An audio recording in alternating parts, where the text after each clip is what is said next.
say, and be very candid and cool about the process. And I think Miranda July said it best when she was quoted after her first film, Me and You and Everyone We Know, was out in the world. She was quoted as saying, "No matter how far in it you are, you always feel like you're on the outside." So that was really astute. Yeah, and yourself, obviously, as a female producer, also of Native American background, correct? Mm-hmm. And you were the director of Native American programming at Sundance, mm-hmm. right? Mm-hmm. So how did that whole thing start off? Well, the Native program at Sundance was something that actually was really Bob Redford's, part of one of his original ideas when he formed the Institute in 1981. In fact, I think that he had an affinity toward that even prior to all of what is Sundance coming together. Right. And so the Native Initiative was actually part of the original conception of Sundance Institute. But it was years later that the festival started a program that was kind of a sidebar.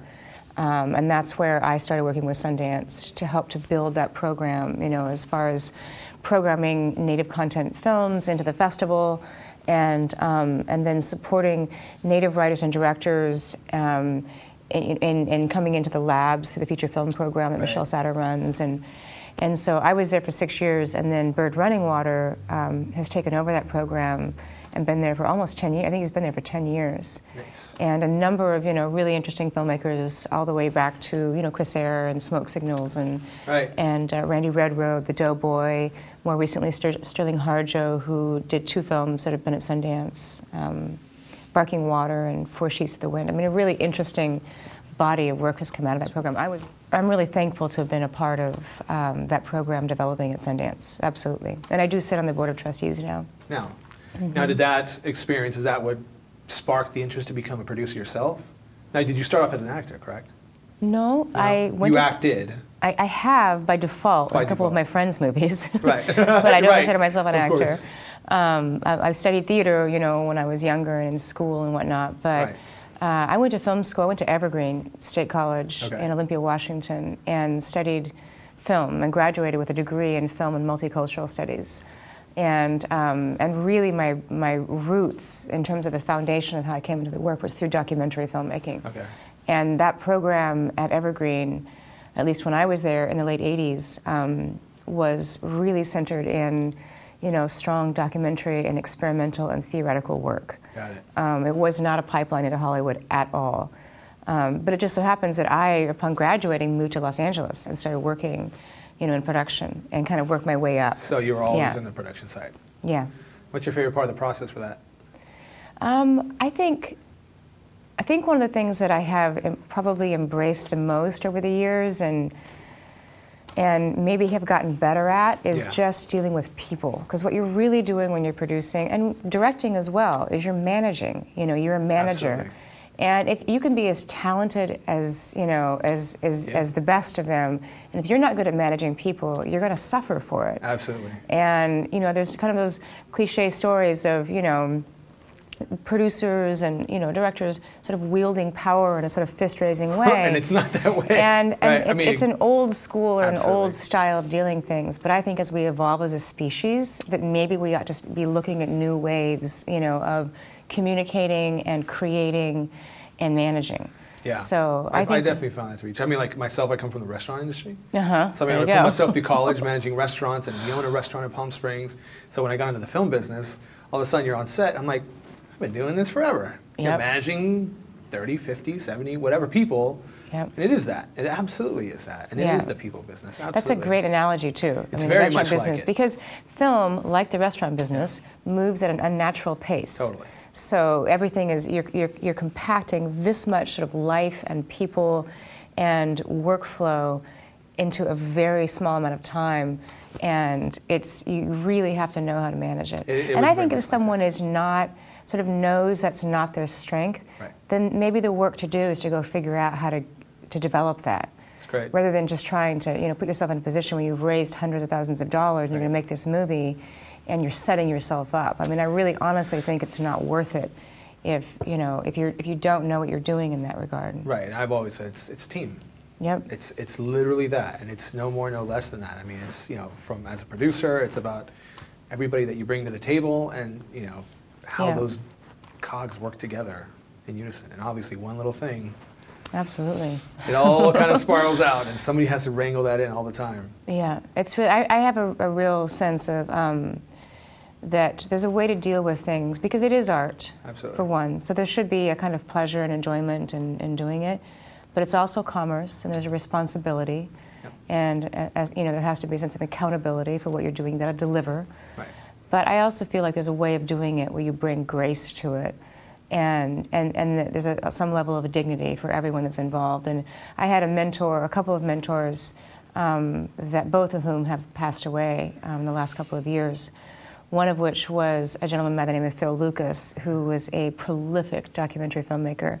He was a native guy, and he was the person who first taught me that what we're doing is we are carrying stories, Right. And in Native culture, which is part of my culture, yes, stories are considered to be alive. They're living things, and there's a responsibility when you carry a story.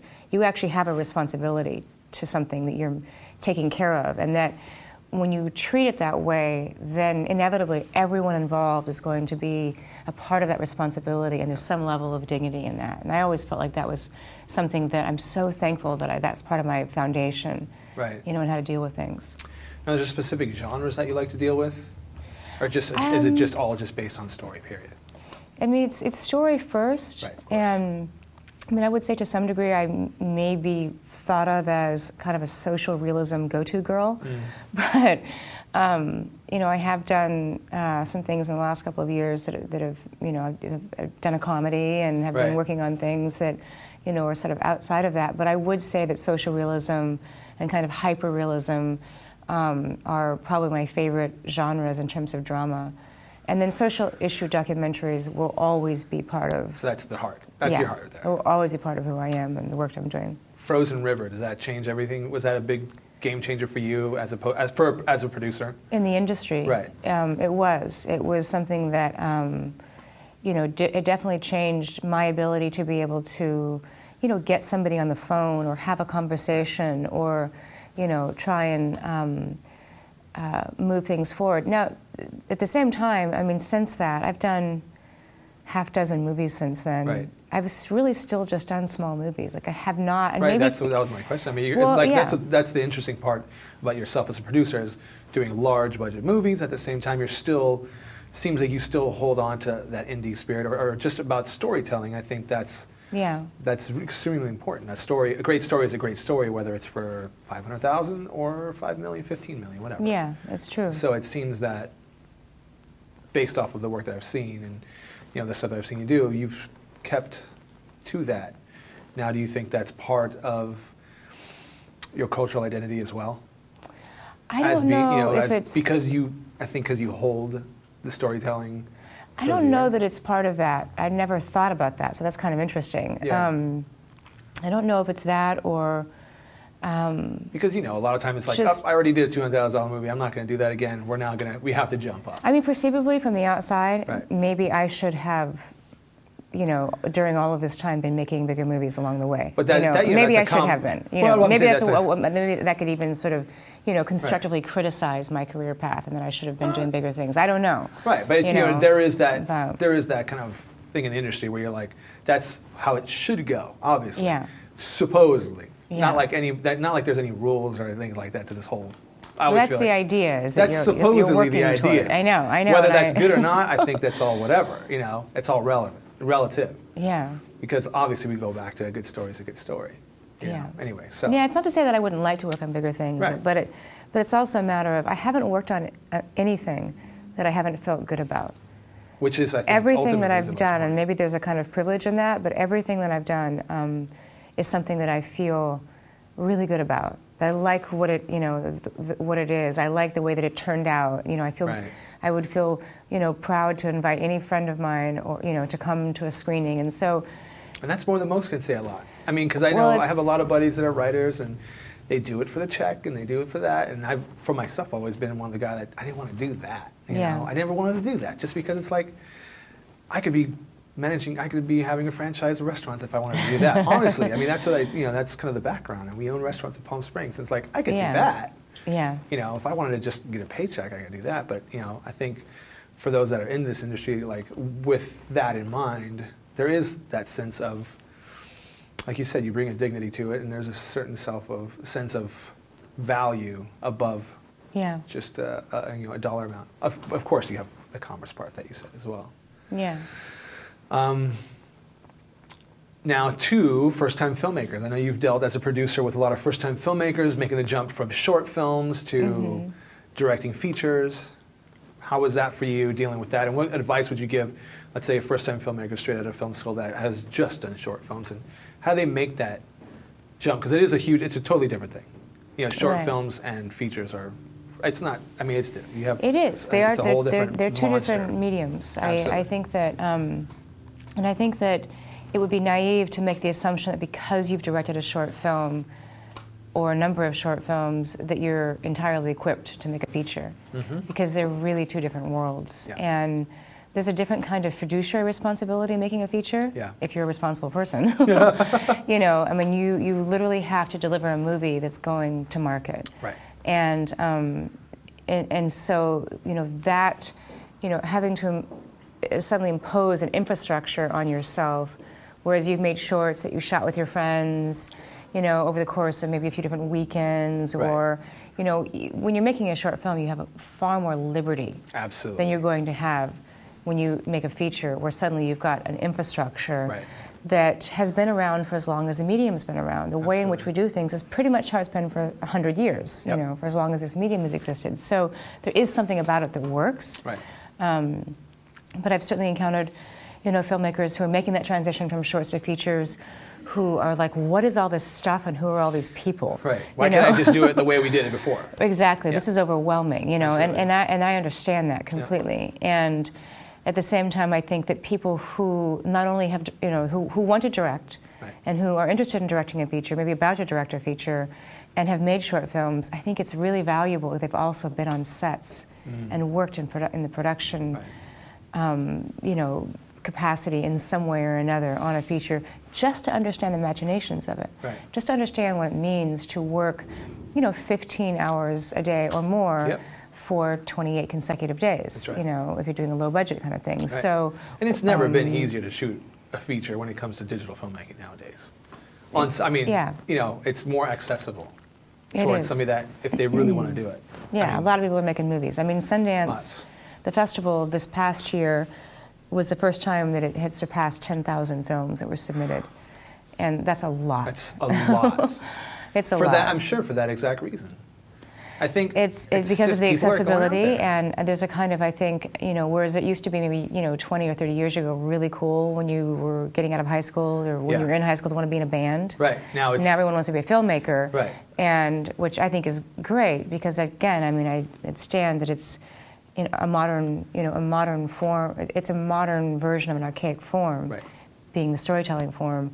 But a lot of those movies, quite frankly, probably should have had a little bit more time put into developing them. Absolutely, yeah. And making sure that the script is bulletproof, that piece of literature is absolutely ready to go, and really which is making another thing sure from that the short form to a feature form is totally different thing. Yeah. And how totally that preparation, and you're writing a short. I wrote 3 short films. Yeah, making sure you understand structure and story and all of that, and then making sure that you understand that you're studied.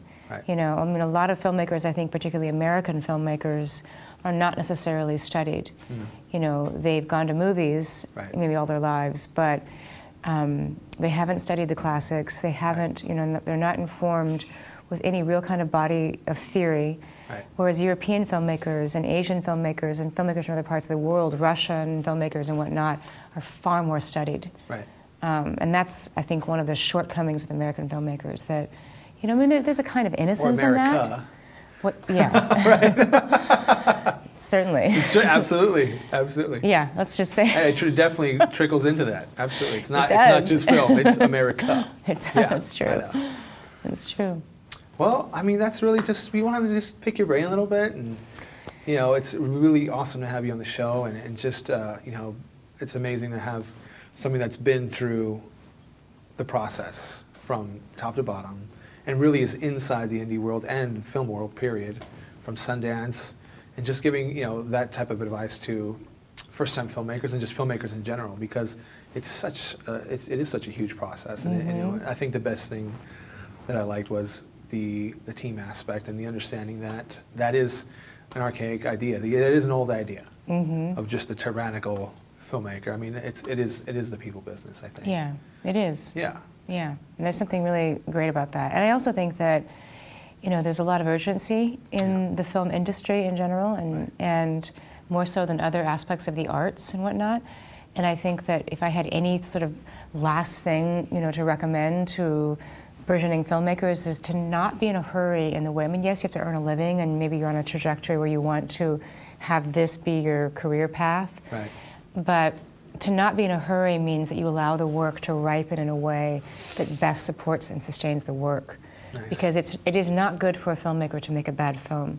It doesn't help anyone's career. No, absolutely. But to strive for a level of excellence and real quality in the work, and if that takes a little bit of time and diligence and tenacity and real commitment to the work, then allow it to have that time. Well, I have a film that I worked on as an executive producer that's going to be at Sundance called Mosquita y Mari. That is a film that was supported by Sundance, by the Labs, actually. Yeah. And it's an East LA story of two Chicana girls coming of age. Is that with Gina? That's not with Gina Rodriguez, is it? No. No. This is Aurora Guerrero is the director, the writer-director. And it's a really, really very delicately and beautifully made film. And it's going to be in the next section at Sundance. And you EP'd that? And You did Dryland, right? How was that? Dryland was a great experience. Yeah. Yeah. I have a great experience. One of the finest directors I've ever worked with, by the way. It was a great movie. I liked it a lot. And I know because we had the movie that Megan Stein were casting was through Maya. They were financing the thing. Ah, okay. So.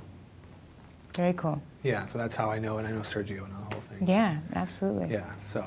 But, so I did 5 features this year and 2 documentaries, and they're all at various stages of getting done. I do have a film that is a documentary that I directed that's on Showtime right now called First Circle, that's about the foster care system. Oh, great. So, I've kind of done a mix of things in the last year or so. Right.